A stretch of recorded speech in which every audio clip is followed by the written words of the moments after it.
Hello, I'm Jerry Crosby, and I'm here with the Chico Steak Family Search Life Sketches webcast. And today we have Debbie Cornelius. And I'm very excited because I didn't know Debbie very well before this process. And now I feel like I know you a little bit better, which is lovely because you're a lovely person to know. So thank you for being with us. Thank you. I'm glad to be here. Well, you know, you're saying that now, but it's hard sometimes to be on air with people, but I'm so grateful that you've said that you would do that, and I think your family's going to love it as well. How can you tell President Meyer no? That's true. That's very hard to do. And speaking of your family, can you tell us a little bit about your early years and where you grew up? Yes. I grew up in Petaluma, Sonoma County, so I was about an hour north of San Francisco and about 30 minutes from the beach, from the ocean. Wonderful climate, great place to grow up. It was a small town then, similar to Chico when we moved here, aside from the climate.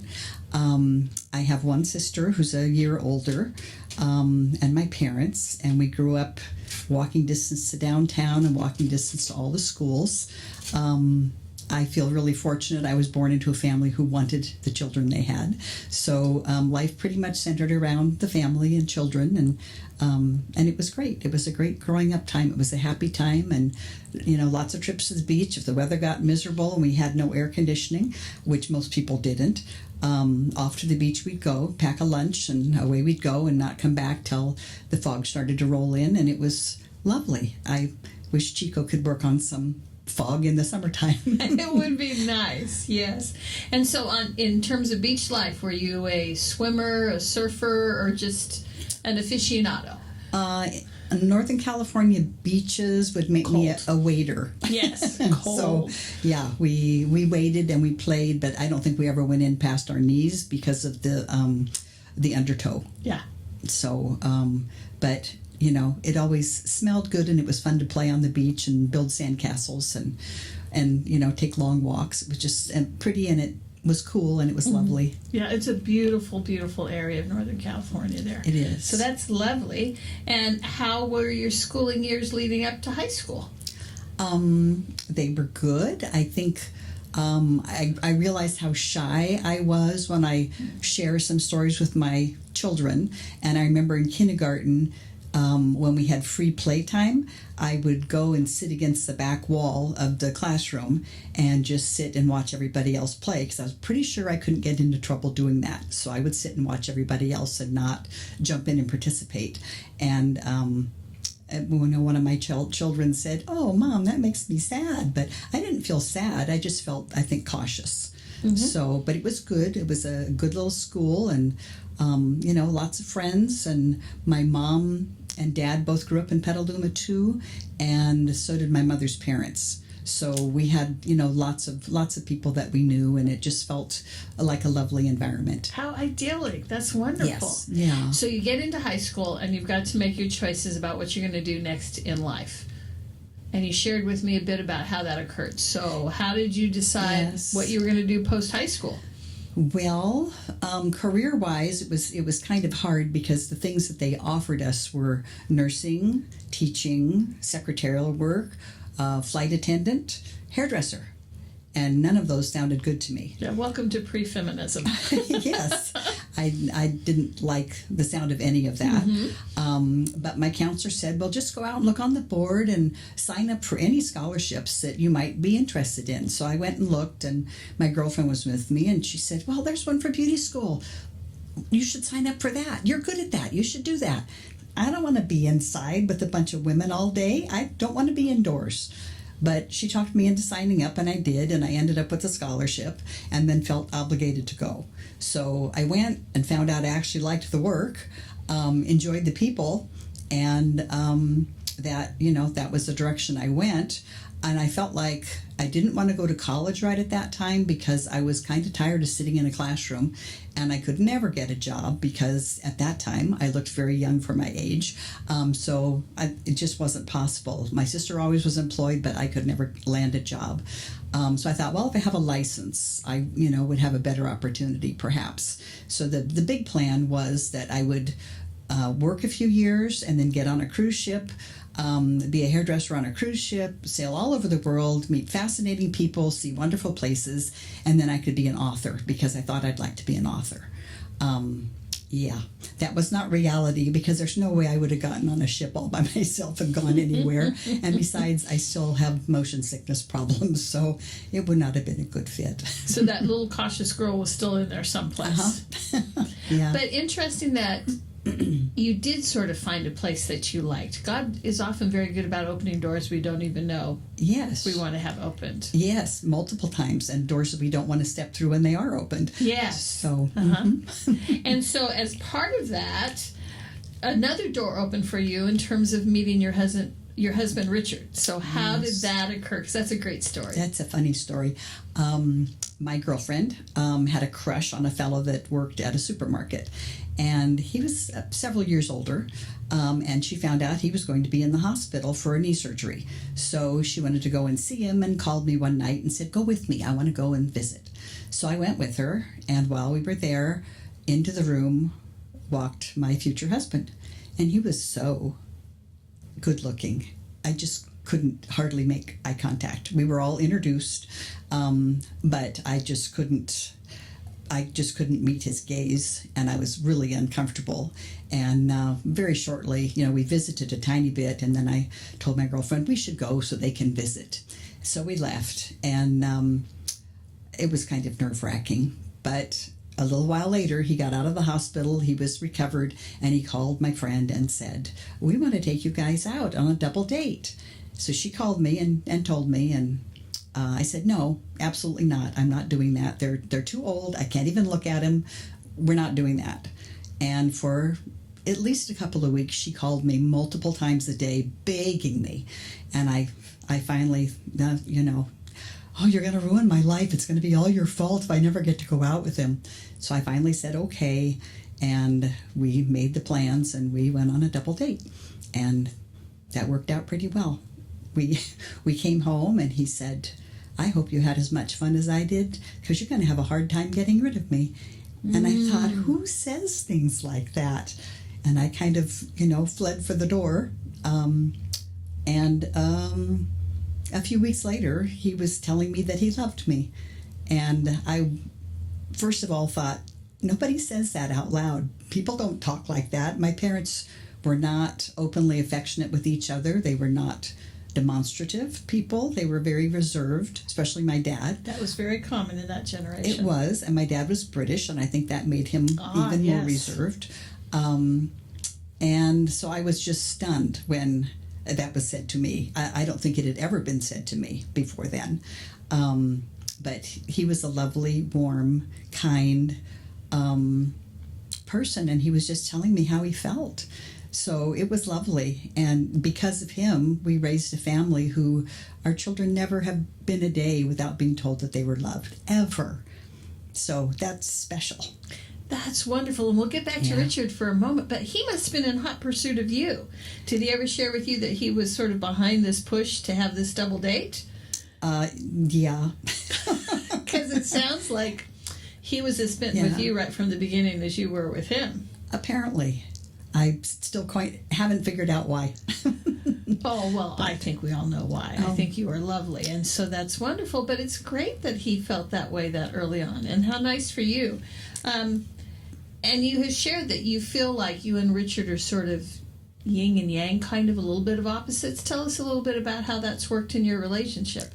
Really well. Mm-hmm. Really well. I was 18 when we met, just about to turn 19. We married when I was just barely 20. He was 24 and a half. And he'd been in the military and traveled quite a bit, and he was a true grown-up. And I was trying to be a grown-up. I felt like I was a grown-up, but I was quite incompetent at very many things. So he helped nurture me along and help me be a grown-up. He wouldn't make decisions for me. And I think my folks were not big on free agency. They were really good at raising good children, not competent adults so much. So I had some growing up to do, and he was very reassuring and encouraging and helped me finish being a big person finally. So he was an entrepreneur, and I was a coward. I don't think he was afraid of anything, and I was kind of afraid of my own shadow. So I think we complemented each other in lots of ways, but he was lots of fun, and he was just so full of love and so adoring of his children. I'll tell a little story. It's all right? Yes, please. We had some ups and downs, with early marriage finances, like I think a lot of people experience. And there was a time when my oven went on the fritz, and it was not keeping an even temperature, and we knew we needed to get rid of it. But one day I baked something, and I went to pull it out of the oven, and when I pulled on the door handle, the whole oven door came off in my hands. And I went dancing around the kitchen with an oven door and a toddler nearby, and got it out into the garage and put it down. And so when he came home, I said, I'm not using the oven anymore till we can replace it. Well, it took us a year, because every time we thought we were going to buy an oven, the water heater would go out, or the car would break down, or one of those other things that, was a bigger deal. The stovetop worked, so we got by on the stovetop, and finally we got a new oven, and it was pretty exciting. And everybody missed, baked goods, so I made a pie. And it was a lemon cream pie that everybody liked, and it was in the fridge, and the kids were very excited. And they wanted to know if they could have pie as soon as it was done, and I said, oh no, we won't have pie till Daddy comes home. The reason we have pie is because Daddy got us an oven, and so Daddy will have pie with us, and we won't touch the pie until he comes home. So when he came in, the usual thing was we all ran to the door to meet him, and so we did. We all greeted him in the entry hall, and the kitchen was right off the entry hall, and our little boy, who was about 3, was very excited about the pie because he knew his daddy had a big sweet tooth also.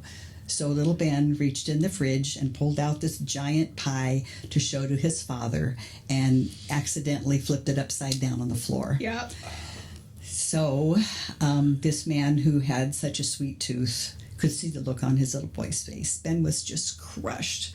His little eyes puddled up, and he looked so sad because he'd spoiled the pie. And his dad said, Mama, get me some spatulas. I think I can fix this.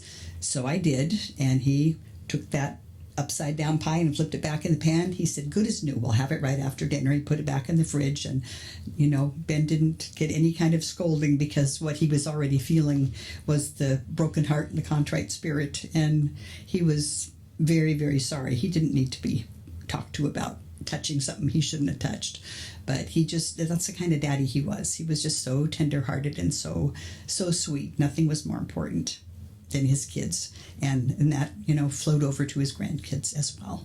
Oh, that's beautiful. So Richard really did have that kind of kind heart. Always. And that's an interesting combination, to have a kind heart and yet have that entrepreneurial courage at the same time. So what a fun combination to have in your spouse. Yes, he was amazing. He really was. He flew for a living, but he always was worried, if you don't have really good health and perfect eyesight, you don't fly. So he was always trying to find something else that he could start, another business or something that would help if something were to happen. And we needed something else to fall back on.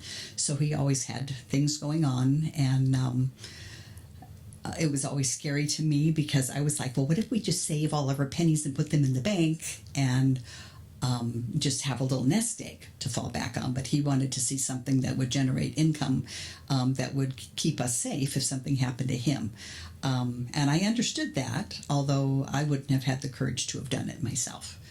So, and I want to come back to the flying too, because that's an unusual choice. You said he was in the military, so is that where he learned aviation? No, he was promised when he enlisted in the Air Force. Yes, you can be a pilot. So he was excited about that. And he didn't open his draft notice for the Army that had come. He ran down to the Air Force recruiter and said, is it too late? And they said, oh no, sign right here. So when he got done with basic training, they said, okay, everybody A through G, you people are all firemen, get in that line. And, he said, no, my recruiter told me. And they said, yeah, right, you're a fireman, get in that line. So he did not have military training. He had to do that on his own after he got out of the service. So that was a real passion then, because I know how much it costs to become a pilot. And so that's quite a commitment to make. Is. And you said that was his initial business, and is that not what brought you to Chico? Can you share a little bit about that? Yes. He came to Chico to manage a flight school out at Ranchero Airport, which is on the west side of town, near the college. And that was not a financially great thing. We thought running a flight school would have a better financial situation for us, but it actually was getting paid for hours in the air and getting paid for hours teaching ground school. But we about starved to death that first year. It was kind of hard. But you have to instruct. If you don't have deep pockets, you instruct or something so you can build up your hours and get the rest of your ratings, so then you can go on and have a job that pays better. And was he able to do that with his aviation? Did he end up with some jobs that Yes. were able to make a living? Yes, he did have multiple setbacks with businesses that went belly up out from under him on more than one occasion. But he kept at it. I used to tell him, I think you're made of flubber, because he would just bounce back with the hard knocks that he got. And I think, we all have challenges in life. We didn't have marriage troubles. We didn't have health troubles. But finances sometimes were an issue, because you'd get caught up and think it was rolling along, and the next company would go out from under you and you'd have to go again. So, but he was always positive. Don't worry, Mama, it's fine.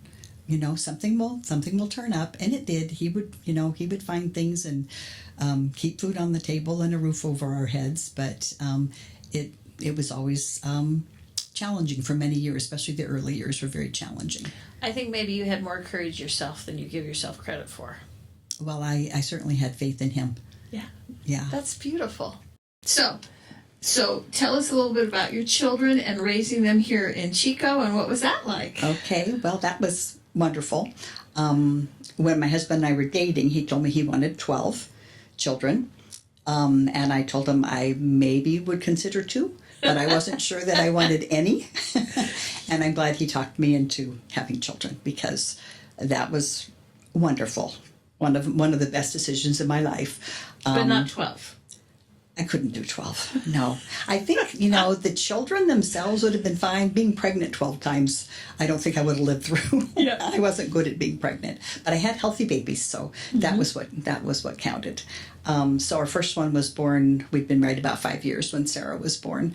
And it was amazing. You think you can't possibly love someone more than you love your spouse. You think there's no greater love than this. And then this little baby shows up, and it's like, wow, these are amazing emotions. And we both felt the same way. Just how could it be better than this? And then the next one was born a year later. And I did worry when I was pregnant with Amy, could I possibly love her like I love Sarah? Is it possible? Well, sure enough, your love doesn't divide, it multiplies. So Amy came along, and she was just it was a good thing that Sarah was first. Sarah had a little colic, so we had a little rough road for a couple of months with Sarah. But she was a happy, happy baby, and really fun, just giggly and really, really fun. But Amy came along, and she was just mellow and no colic, and she was just happy laying on the floor, happy doing anything. She was just a very calm, happy baby.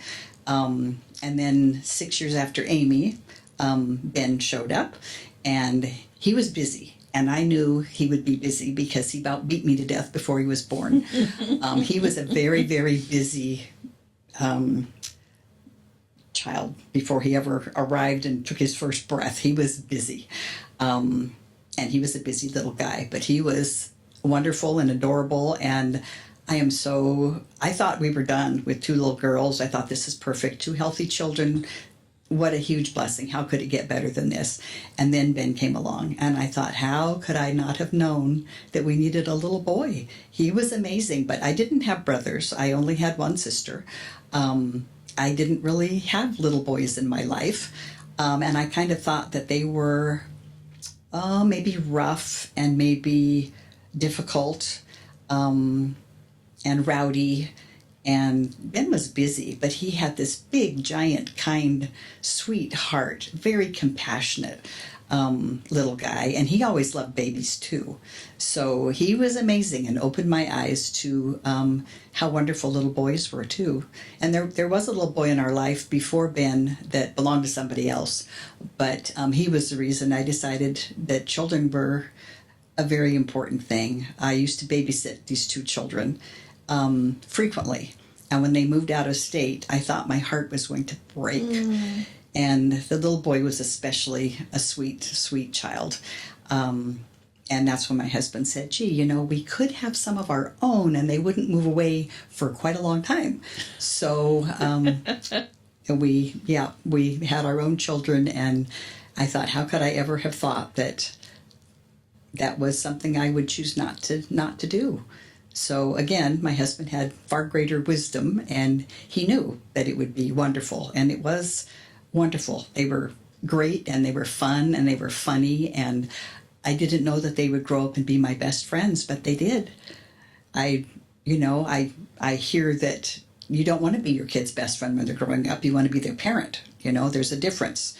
But when they're all grown up, then they can be your best friends, and they have been. They have just been amazing and wonderful to have such a loving family. They are That's all great. sweet. Sounds like Ben's a lot like his dad. Yes, he is. And where are your children now? Ben and his family are in town. He has 3 children, and a wonderful wife. And my middle daughter is next door to us with her husband and originally 4 children, but now 2 are old enough that they are on their own. One just graduated from college, and the other one is still in college. But we still have 2 next door, which is wonderful. And then my other 2 are in Arizona. So, but that daughter, Sarah, her husband is also a pilot. So we have been very, very blessed with how often we get to see each other. And that has been wonderful. She has 2 boys that are just fun and amazing as well. So 9 grandkids in total, and it's great. So you have remained a very close and tight-knit family. Yes. That's a blessing. Huge. Yeah. Huge. And I know you did not grow up LDS. Correct. So how did you find the church? How did that affect your family? What was that journey like for you? Well, I think when I was pregnant with my first, with Sarah, I realized there was so much I didn't know that I would need to teach a child. And that was one of the big things that was on my mind. My husband was raised Catholic, and I didn't know a lot about that, but I had read some things from his catechism book that I didn't agree with. And I had told him, I wasn't going to join his church when we were married. And he was okay with that. But I began searching and visiting churches, and I would pretty much go one time and not feel like I was hearing what I believed. And what I believed was kind of loose because of my own background. I didn't have a real clear-cut idea about a lot of things, but I knew that God was someone who loved us no matter what, and that was the message I wanted my children to hear. I didn't want them to hear fire and brimstone. I wanted them to know that God loved them like their daddy. And so I went to probably half a dozen churches and would go one time and then think, that wasn't the message I was looking for. And a friend began to take me to Relief Society.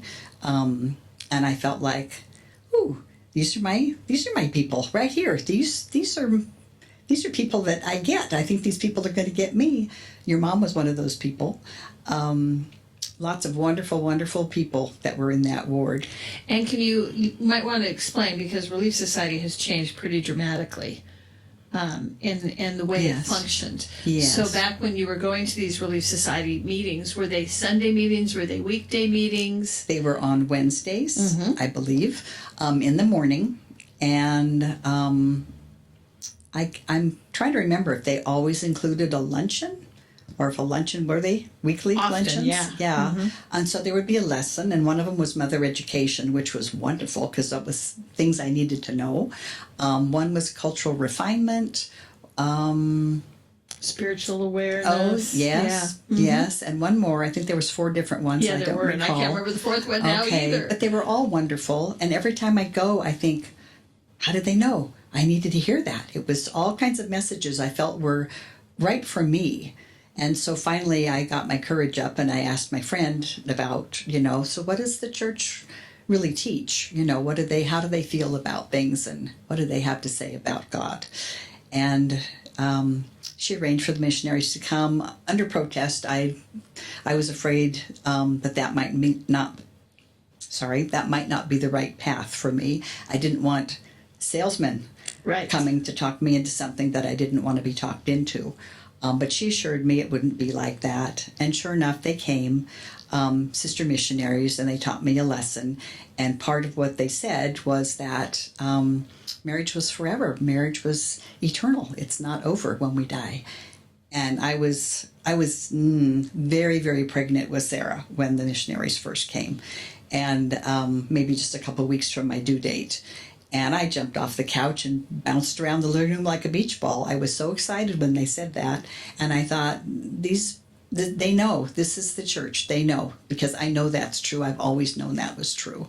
And so, yeah, little by little it grew from there. I waited 2 years before I was baptized, thinking that my husband would become interested. And after 2 years, I told him I was ready. I would like to join. And he agreed. That was fine, as long as I did not push him to join, because he was Catholic. So that was the bargain we made. I could go, I could take the children, and I was not to harass him. And we both kept our bargains. But I don't think he ever had any dispute with anything. He'd say sometimes, "What did you learn in Sunday school today?" And I'd tell him a little Reader's Digest version of what we talked about. And he never had a dispute or an argument with anything that we talked about. Sometimes he'd say, "Oh, that's interesting." But mostly he would just nod. And occasionally he would fly with a co-pilot that would want to talk religion. And he'd ask about Richard's affiliations and mine. And one particular fellow, was outraged when he found out that I was LDS. And my husband defended us. He said, "I don't know all that goes on, but I know they're some of the nicest people I've ever been around, and this conversation's over." So he was very willing to jump in and defend us when somebody wanted to say something, and usually that's due to misunderstanding or lack of information that people feel that way. If they really knew. Yeah, they've been taught things that are not true typically. Yes, yeah. So that was good. He always was a great support. Best non-member husband you could possibly have. Well, that's good. I'm glad that he was open and kind, but that sounds like that was his nature anyhow. Totally. Yeah, that he was a godly man in the best sense of the word. He was. And whenever there was a lesson on honoring the priesthood, being a good provider, a good husband, a kind daddy, I would think he is all those things. He does all that, and he's not even had any of these lessons, and he does all that already. It's just who he was. And if you don't mind my asking a little bit of a personal question, I know he has passed away. Yeah. Have you guys now had the chance to be sealed? Yes. Yeah. I'm going to cry. Yeah. That's beautiful. Don't do that, because I will too. I'm very glad, and I'm 100% sure he accepted that. Me too. That is great. Yes. As part of your story, if you don't mind going back in history a little bit, you were raised as a Christian Scientist. Mm-hmm. And that is another faith that a lot of people have misconceptions about. Mm-hmm.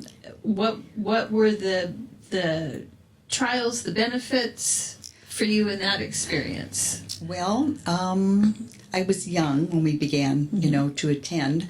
My mom's mother was the first one who had joined the Christian Science Church. And the belief is that we are created in God's image, so we're perfect. And if you're perfect, you cannot be ill, because God is perfect. And if we're in his image, then illness is just a state of mind. We need to know that we are well, and then we can be well. And that's just wonderful. But I couldn't make it work. As a child, I was, I had strep throat and ruptured eardrums and high fevers and whatnot when I was little. And I tried really hard to believe I wasn't sick. But it was very hard to really believe that. And then that made me feel a little guilty that I wasn't, believing well enough. I wasn't doing well enough to do that. And eventually, when I had a pretty good fever or ruptured eardrums, my father would say, okay, it's time to go to the doctor. And my mom would, take me. And the doctor would scold her for not taking me earlier. And so it was a little frustrating. It was a little frustrating. And I never doubted that God could heal me. But I also felt like I think the medical world has had a lot of help with discoveries and things that they have learned. I think the Lord has blessed people with knowledge, to help us be well, because we can do a lot more when we are well. But that was not a path I could take my children down, because I didn't have great success with that. And I think the catch for me was, if we're perfect and we cannot be anything but perfect like God, how is it that we die? But I couldn't ask that question because it seemed rude, I guess. I didn't want to question what my mom believed. So I thought those things as a child and didn't quite understand how it worked. So well, but there is a kernel of truth in that. There is. I mean, if we did have faith, we could, faith of a mustard seed, we could move mountains. Yes. So I understand where Yes. they're coming from. It's just most of us aren't there yet spiritually. Yes. We're not our Savior. Yes, right. We're not quite close to that yet. No. So as we're coming to the end of our interview, you've said a couple of things to me that just were such wonderful kernels of wisdom, like the idea that your parents raised good children, but not necessarily prepared you for adulthood, which I think is such an interesting statement. You're a very wise woman. As you look back on your life, what are some of the major lessons you think you've learned that you would want to share and pass on? Well, I think, when Christ knew he was going to leave, he told his disciples to love one another. I think that's just huge, to be loving to each other, our families, the people around us, to be kind, to be patient, and to forgive. Things go wrong in life. Sometimes we do things we wish we hadn't done. Sometimes we do things by mistake. Sometimes there's a misunderstanding that's never what happened. And we need to forgive each other. I know my mom at one time was angry with something she thought I had done for about 15 years. And one day she finally told me how disappointed she was in me because of this thing, but it never happened. She believed that I had spent money that had been set aside by my grandmother for college or my trousseau. She believed I'd spent it on a car before I got married, and I hadn't. The money from my grandmother was still in my savings account. That was money I had earned that I bought my car with. And if she had just said that to me, even if she'd said, how could you have spent the money Grandma worked so hard to save for you? I could have said, I have it. It's right here. And I could have showed her my bank book. But that conversation didn't happen until 15 years later. And she'd carried that hurt and disappointment in me for all those years. And I knew she was mad when I bought the car, but I didn't realize it gnawed at her for 15 years. So, to be open, to talk about what we're concerned about. Good communication is huge. But, to love with all your heart and be grateful, have gratitude for all the amazing, wonderful blessings we have every day. Even when life is crummy, you can still come up with hundreds of blessings that you need to be happy about every single day. And that just gives us the happiest life to, I was fortunate to find the right person to make the decision to have a family, and to find the church that is true, that meets my needs and brought me closer to my Savior. And then we know we're on the path to the happiest life and eternal life we can possibly have. So it doesn't get any better than that. No, it does not. No. Thank you for sharing your life experience and your knowledge with us. We appreciate it, Debbie. Thank you very much. Thank you. Appreciate you.